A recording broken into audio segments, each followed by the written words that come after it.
जिस तरह आप जानते हैं कि हमने बैलेंस शीट को स्टडी करना स्टार्ट किया हुआ है, तो 53rd एपिसोड जो कि बैलेंस शीट की बेसिक्स पर बनाई गई थी, एंड 54th एपिसोड जो कि बैलेंस शीट के फर्स्ट सेक्शन का फर्स्ट पार्ट जो कि इक्विटी था, उसकी डिटेल कंप्लीटली बताई गई 54 एपिसोड में। And today we discuss second part of the first section of the balance sheet जो कि है लायबिलिटीज।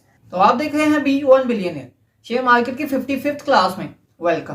बेसिकली लायबिलिटीज की दो मेन टाइप्स हैं जो कि हैं non current liabilities and current liabilities. ये क्या है और बैलेंस शीट में इन दोनों टाइप्स के दरमियान, इन टाइप्स के अंदर कौन कौन से पॉइंट्स आते हैं, ये आज हम डिस्कस करने जा रहे हैं। तो चलिए वीडियो को स्टार्ट करते हैं।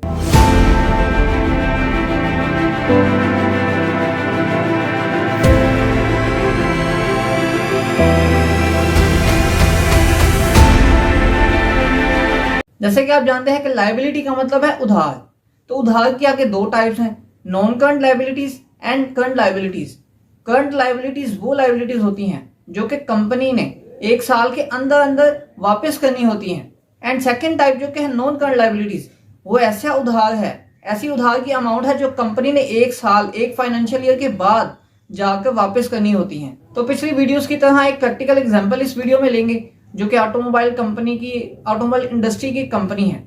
तो उस कंपनी के अंदर बैलेंस शीट में जो जो नॉन करंट लायबिलिटीज हैं पहले हम उनको डिस्कस करेंगे, एंड देन फर्दरमोर हम डिस्कस करेंगे करंट लायबिलिटीज को। तो जो नॉन करंट लायबिलिटीज हैं उनमें क्या क्या पॉइंट्स हैं वो हम बैलेंस शीट को देखकर उसमें स्टडी करते हैं। तो आप स्क्रीन पर देख रहे हैं कि ये एक कंपनी की बैलेंस शीट है जिसपे first of all non current liabilities को हम डिस्कस करेंगे। लायबिलिटीज में फर्स्ट जो मेंशन है नॉन करंट लायबिलिटीज है, उसमें जो फर्स्ट पॉइंट है वो है long term finance. Long term finance, और अब इसे लोन भी कह सकते हैं। लायबिलिटीज का मतलब है उधार, तो इसी तरह ही लॉन्ग टर्म फाइनेंस या लॉन्ग टर्म लोन्स दोनों एक ही बात है। और इसके जो आगे लिखा हुआ है सिक्योर्ड, ये सिक्योर और अनसिक्योर इसी तरह बैलेंस शीट में आपको कुछ पॉइंट्स में मिलेगा। तो ये सिक्योर अनसिक्योर का क्या मतलब है हम आगे चल के इसको देखेंगे। अब जो लॉन्ग टर्म फाइनेंस है यह है कंपनी की 10,44,655 रुपये। अब इसको जिस तरह बैलेंस शीट में मैं आपको बार बार बता रहा हूँ कि इसको जो वैल्यूज हैं इनको हम 1000 से मल्टीप्लाई करेंगे, देन हमारे पास कंपनी की एक्चुअल अमाउंट आएगी जो कंपनी ने गिवन हमें दी हुई है। अब ये लॉन्ग टर्म फाइनेंस जो कि नोट 7 पर जाएंगे हम, ये भी मैं बताता चलूं कि नोट 7 पे जाएंगे हम, ना कि नोट पेज नंबर 7 पे। तो ये मैंने आपको इसलिए बताया क्योंकि मैं भी जब स्टडी कर रहा था तब मैं भी नोट के बजाय मैं पेज नंबर 7 पे जाता था जो कि इंट्रोडक्शन ही होता था कंपनी का। तो मुझे काफी कंफ्यूजन हुई थी, तो मैं चाहता हूँ कि आपको कंफ्यूजन ना हो। आपने जाना है notes to the financial statement of the company में, और उसमें नोट में आना है आपने। नोट नंबर है 7, इसमें जो लॉन्ग टर्म फाइनेंस, जो लॉन्ग टर्म लोन्स है सिक्योर्ड, उसमें हम जाएंगे। ये लॉन्ग टर्म लोन्स में हम आगे 7 पर, जो लॉन्ग टर्म फाइनेंस सिक्योर्ड जो कि लायबिलिटीज में है, तो ये लोन्स है। फर्स्ट ऊपर लिखा हुआ है लॉन्ग टर्म लोन जो कि 7.1, आगे मजीद इन्होंने डिस्ट्रीब्यूट किया हुआ है 7 जो नोट है उसको आगे इन्होंने डिस्क्राइब किया है कि इस कंपनी ने कहां कहां से लोन्स वगैरह लिए हुए हैं। तो लॉन्ग टर्म लोन जो है वो तकरीबन 14,11,910 रुपये लिए हैं कंपनी ने। और इसी तरह 2022 में अगर इसको देखें तो इस पर लॉन्ग टर्म जो लायबिलिटी थी वो तकरीबन 2,31,000 जो कि बहुत कम थी। अब इसी तरह नीचे जो उसके लाइन लिखी हुई है जो लॉन्ग टर्म लोन है, इसकी मजीद डिटेल 7.1 पर जो उसके नीचे ही आगे मेंशन है। तो इसी तरह ही हम जितनी जितनी डिटेल्स आती जाएगी उसको इसी तरह स्टडी करते जाएंगे। ये इस तरह बैलेंस शीट में फुली डिटेल से आप स्टडी कर सकते हैं। अब जो दूसरा ऑप्शन है 7 पॉइंट में ही, पहला था लॉन्ग टर्म लोन और दूसरा है less current portion of shown under current liabilities. इसका मतलब है कि जो अमाउंट नीचे इन्होंने दी हुई है लॉन्ग टर्म लोन के बाद, ये इन्होंने एक फाइनेंशियल ईयर के अंदर अंदर पे करनी है, जो कि ये नॉन करंट लायबिलिटी से निकल जाएगी। क्योंकि ये लोन लॉन्ग टर्म लोन लिया है कंपनी ने, तो ये with in after 1 year company ने वापस करना है। तो विद इन 1 ईयर जो कंपनी ने उस लोन का हिस्सा, उस लोन की अमाउंट वापस करनी है, वो कंपनी ने मेंशन की है कि इस कंपनी ने इतना 3,67,255 ये कंपनी ने इसी साल with in 1 financial year company ने वापस करना है। तो ये करंट पोर्शन में चला जाएगा, ये इस लॉन्ग टर्म लोन से लेस हो जाएगा। वो इसी तरह 7.1 के पोर्शन में इसकी मजीद डिटेल बताई गई है। हम मजीद डिटेल में नहीं जाएंगे, लेकिन कुछ कुछ पॉइंट्स को टच करते जाएंगे हर पॉइंट की डिटेल को, ताकि आपको कोई कंफ्यूजन ना हो। आप इसी तरह 7 पॉइंट के आगे मजीद 7.2, 3, 4 एंड 7.5 तक जाती है ये। आप इसकी कंप्लीट डिटेल देख सकते हैं। एंड सेकंड जो पॉइंट आता है हमारे पास बैलेंस शीट में, वो आता है डेफर्ड ग्रांट। अब डेफर्ड ग्रांट जो है वो अपोजिट है बिल्कुल अक्रूड रेवेन्यू का। डेफर्ड ग्रांट को हम डेफर्ड रेवेन्यू भी कह सकते हैं। अभी अक्रूड रेवेन्यू एक्चुअली है क्या? अक्रूड रेवेन्यू वो पैसा है जो कंपनी को अभी रिसीव हुआ नहीं होता, लेकिन होता कंपनी का ही है। अब इसकी इसी तरह अगर आपने डिटेल देखनी है तो आपको थोड़ी सी पिछली वीडियोस देखना पड़ेगा इस बैलेंस शीट को समझने के लिए। अगर आपको कोई थोड़ी सी कंफ्यूजन हो गई है तो आप मजीद इसको आगे देखते रहें, होप आपको अच्छी समझ आएगी।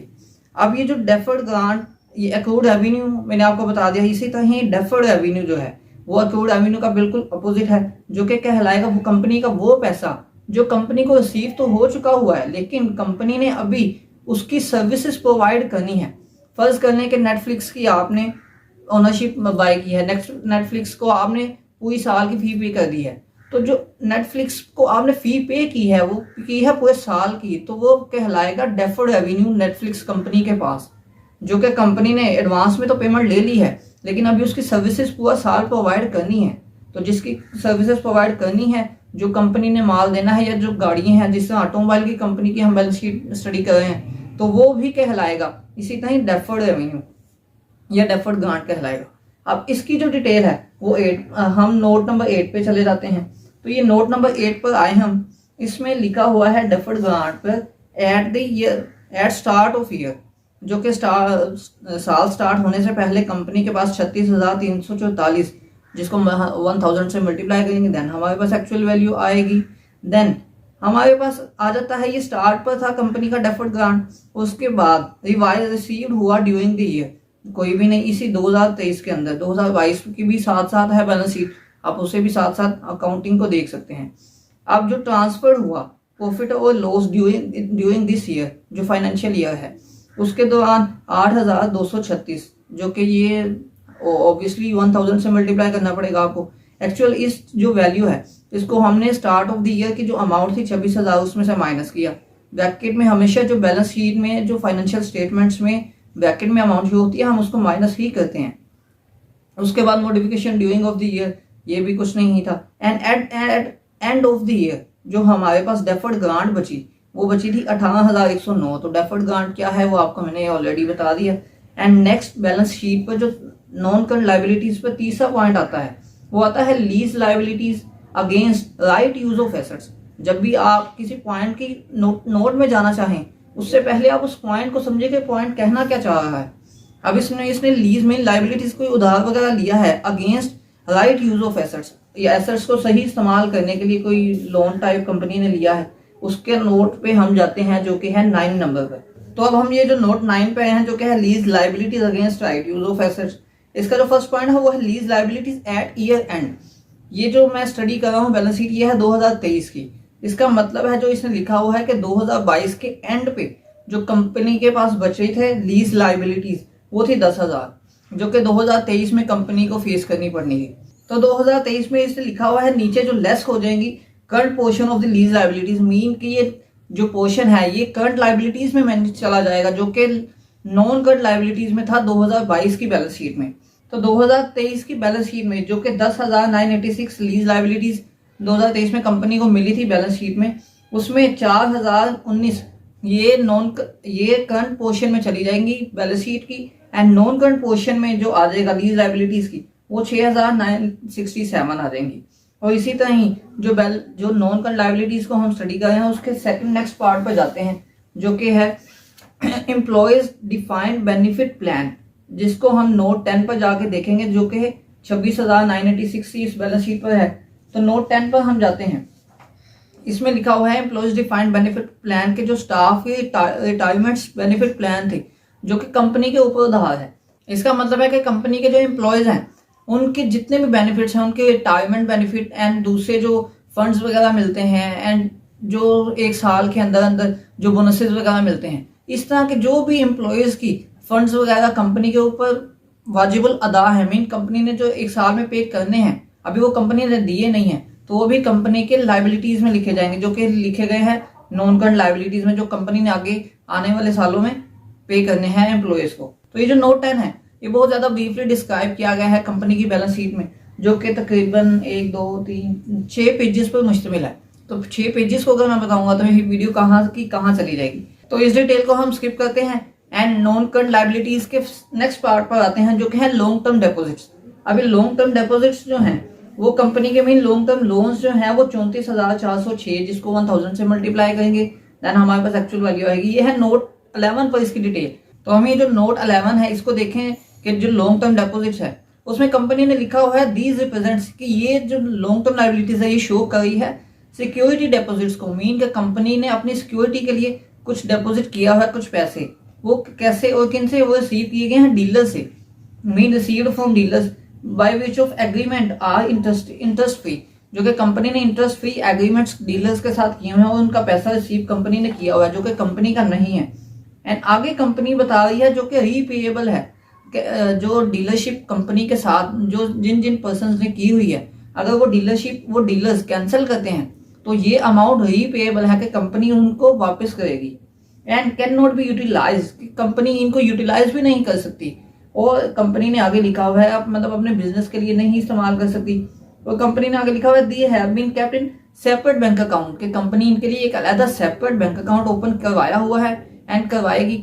तो उसमें सारी अमाउंट कंपनी की पड़ी हुई है उन डीलरशिप के साथ जो डील्स हुई हुई हैं, डीलर की अमाउंट है वो सारी की सारी, जो कि कंपनी के सेक्शन 217 के दौरान कंपनी एक्ट जो कि 2017 में बना था उसके अकॉर्डिंग कंपनी ने इस जो अमाउंट है लॉन्ग टर्म डिपॉजिट्स की, उसकी अमाउंट सिक्योर की हुई है अदर बैंक अकाउंट्स में जो कि डीलरशिप की है, और वो कंपनी इस्तेमाल नहीं कर सकती। एंड जो नेक्स्ट पॉइंट आ जाता है वो है last point, deferred tax liabilities. ये वो पैसे होते हैं जो कंपनी ने गवर्नमेंट को वापस करने होते हैं। मीन के कंपनी के ऊपर जो टैक्स उधार में पड़ा होता है, मीन जो कंपनी ने अभी पे नहीं किया। अच्छा, मैं ये बात बताता चलूं कि ये जो टैक्स है डेफर्ड टैक्स, ये समटाइम्स एसेट्स जो कि नॉन करंट एसेट्स है उनमें भी आ जाता है and sometimes non current liabilities, मतलब दोनों में पाया जाता है। तो दोनों में मौजूद होने पर आपने कंफ्यूज नहीं होना। ये मैं क्लियर करता चलूं कि जो एसेट्स में जो टैक्स पाया जाएगा वो एसेट वो टैक्स होता है कंपनी का, जो कंपनी ओवर पे कर जाती है एंड नेक्स्ट ईयर कंपनी को उसकी रिलैक्सेशन मिल जाती है।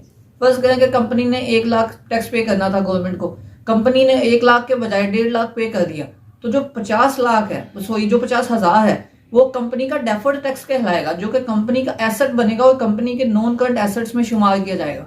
एंड इसी तरह अगर इस तरह होता है कि कंपनी ने जो 50,000 अगले साल पे करने थे और अगले साल भी अगर 1 लाख कंपनी ने पे करना है, 50,000 तो ऑलरेडी जो नॉन करंट एसेट में मौजूद था वो ऑलरेडी पे हो जाएगा, लेकिन जो 50,000 बचा है वो कंपनी ने अगर पे नहीं किया तो वो नॉन करंट लायबिलिटीज में लिखा जाएगा, जो कि डेफर्ड टैक्स लायबिलिटीज में शुमार किया जाएगा। तो ये जनरल सा ओवरव्यू है जो कि डेफर्ड टैक्स एसेट्स में एंड लायबिलिटीज में पाया जाता है। एंड जो डेफर्ड टैक्स कंपनी की लायबिलिटी है वो तकरीबन 11,63,000 समथिंग अमाउंट है जो कंपनी की लायबिलिटी की है, जो कंपनी ने पे करना है। तो ये इस कंपनी की बैलेंस शीट में जो नॉन करंट लायबिलिटीज थी उसके सारे पॉइंट्स हमने डिस्कस किए।